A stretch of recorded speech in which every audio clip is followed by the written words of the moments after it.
Hey everyone, this is Ken, and today we're going to be doing a tutorial, guys, on some basic one-on-one redstone. Now, just to get it started off, we're going to be talking about Redstone Dust right here. Now, Redstone Dust has a maximum signal strength of 15. Now, it doesn't matter if you curve it, angle it, whatever the case is, it will always go 15 blocks. So let's count. We got 1, 2, 3, 4, 5, 6, 7, 8, 9, 10, 11, 12, 13, 14, and 15. And of course, this is a straight line of 15 blocks. So that's always good to know when you're setting this up. Now, another cool thing about this is the fact that that's actually considered a 0-tick response. Because there's no delay, it's instant, it's right there on the spot. Now over here, guys, we got the same 15 blocks long. And at the end, we're going to add a repeater so that we could extend that signal another 15 more blocks. So that's what a repeater does. It will actually extend the signal another 15 with no problem. See? It's activated. You're going to see the light turn on. Perfect. No issues, no problem. That's great. But a few things to keep in mind. That right there, once you place it down, that's considered 1 tick. Okay?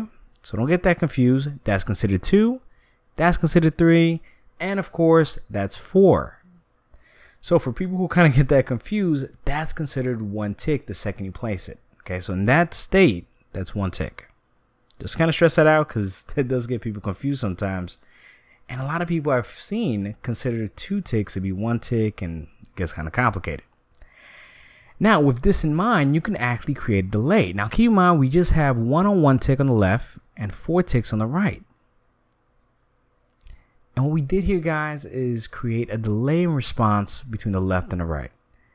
And that's another cool thing you could do with these repeaters is you could adjust the timing so that it can shoot off at a later time. Now, say for example, this is on. Now, another cool thing about repeaters is the fact that if there's another repeater on the side of it, it will lock the state of that other repeater. So let me turn this on and just show you firsthand. Now, bam, you can see it locked it right there in place. So no matter if I turn it off or not from the back, it will stay in that position, and it pretty much just froze at that moment. See? Now once that deactivates, it goes back to normal. Now if I lock it again when it's off in that state, even if I turn it off in the back, nothing will happen, guys. It's a really cool trick to lock it. It's a really, I love it. I mean, it works. It really makes redstone a little more compact.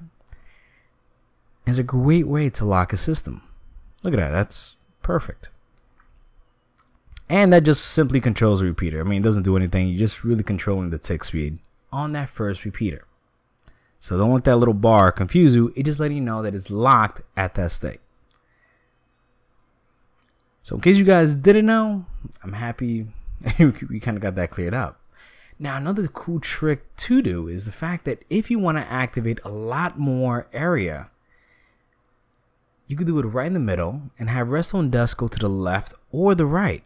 See, so that's 14 from both sides. Keep in mind, the middle will be considered 15. All right, so we got 14 Redstone Dust there, 14 on the left, 15 is the middle. Once you activate that centerpiece, it's going to activate everything right across. So you just literally activated 29 blocks with a 0-tick response and just a straight line of Redstone Dust. Now, another little trick I like to do with Redstone Dust is sometimes you want to curve something. You don't want to activate the redstone lamp hypothetically, right? So say the straight line is activating other things, but you don't want it to activate that thing at the end. So what you do is you'll put something there to curve the Redstone Dust. For example, you could use a button. I'm going to show you a few other things that I normally use to kind of curve things. You see? See how that Redstone Dust didn't activate the lamp, but this one did? And sometimes when you're making designs, you really don't want that to happen, but you want to go and find little tricks to improve that. Now over here we have a few things of a bunch of things you could use to curve that. In this case, you could use any kind of button, the lever, the tripwire hook, all kinds of 4 pressure plates that you could use, a light sensor. The only rail you could use is a rail detector, a trap chest, comparators, and repeaters. Now, what I love about this, guys, is the fact that with comparators, you can put it in any direction. On the side, on the back, it doesn't matter. And repeaters is either the front or the back. And what you could also use, if you had to, is an observer block, but you only could use the back end of it, okay? Not the front where the face is at. And of course, some simple redstone dust if you really want to make that curve. But these are just some tricks and tips when you're creating designs to really condense your work. Now, this is a problem I normally get a lot of questions about, is half slabs. Now, half slabs can be placed two ways, the top, right? Or the bottom of the block, you see? When you're working with redstone or you want to place anything on top of a half slab, make sure the half slab is on the top part of the block. See? So I can place two pieces of redstone dust there, and clearly I cannot place anything on top of there. So when placing things on top of half slabs, make sure you're working on the top part of the block, not the bottom. Now, half slabs are great too because it also really condenses redstone and is a way of sending signals up without having a hassle. Now, as you can see, we are using the top block. Now, the thing with this little method here is that redstone only goes up, it doesn't go down. See? It's going up, up, up. Beautifully. But it will never go down.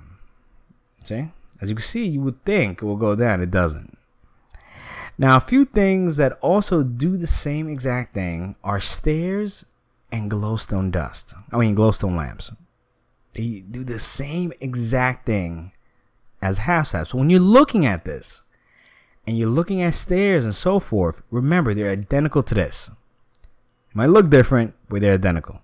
Even if you place the stairs in any direction, as long as they're upside down, you're good. And even that won't work. You would think that would work. It wouldn't work. So the redstone dust goes straight up. You think it's going to curve down. It's just not. All right. It has the same exact mechanics as half slabs. So always keep that in mind when you're building these things. They really help out in condensing redstone and really thinking outside the box.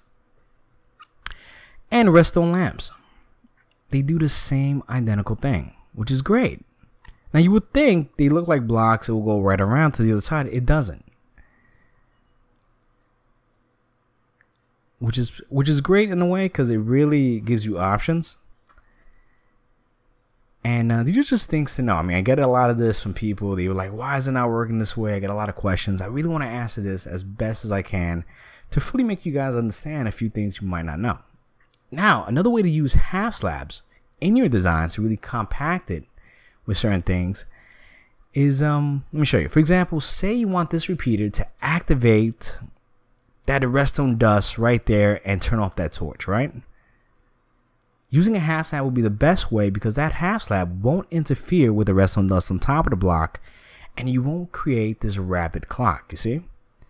So if I add a piece of redstone dust there, you're going to get this problem. A rapid pulse and no lie, that's going to destroy whatever redstone mechanics you're trying to create. So you might be able to turn it off. But once you turn it back on, you're going to create this rapid pulse, and if that's connected to something bigger, it's just going to really mess up the whole mechanics, and you really don't want that headache. So it's a great way to really condense things and kind of look at things differently. Now, another cool thing is if you have half slabs or blocks on top of pistons, they will both activate identical. But there's a few pros with half slabs that you're not going to get with blocks. Now, say it's on, you would think if you break that redstone dust on top, it will turn the block underneath off. But as a matter of fact, it doesn't. It keeps it updated and stays open just like so, whereby with a half slab, you won't have that problem. And I'm explaining why. Now, it has to do with an update, okay? And it has to do with the block at an angle of it. Now, once I turn that on, you can see once I put a block on top of it, it updates it. It turns it on, doesn't turn it off. Now, if I turn that off, it stays like that until something goes next to it to update it. You see? And it has to deal with that angle formation. Now, with a half slab, you won't have that because the half slab is not considered a block. So you won't have that issue. See? No matter if it's on and off. So it's a great way to understand why sometimes things will go off for no reason. And if, like, for example, this case, right? You can see that both pistons go off perfectly fine. But if you just want to activate the top piston, use a half slab just to activate that top one for a specific function. You see? Anyway, guys, I hope this was helpful. I try to explain this as best as I can. And remember, leave a comment. Let me know what you think. I will be making more one-on-one videos and more giant tutorials. Not to worry. I got a bunch of few things going on. And if you can, guys, check this out in the link. I will be putting this if you want to be partners on Curse Gaming and make a little money on YouTube. Anyway, I want to thank everybody for watching. Remember to please leave a comment and to click that subscribe button if you want to join. Thank you.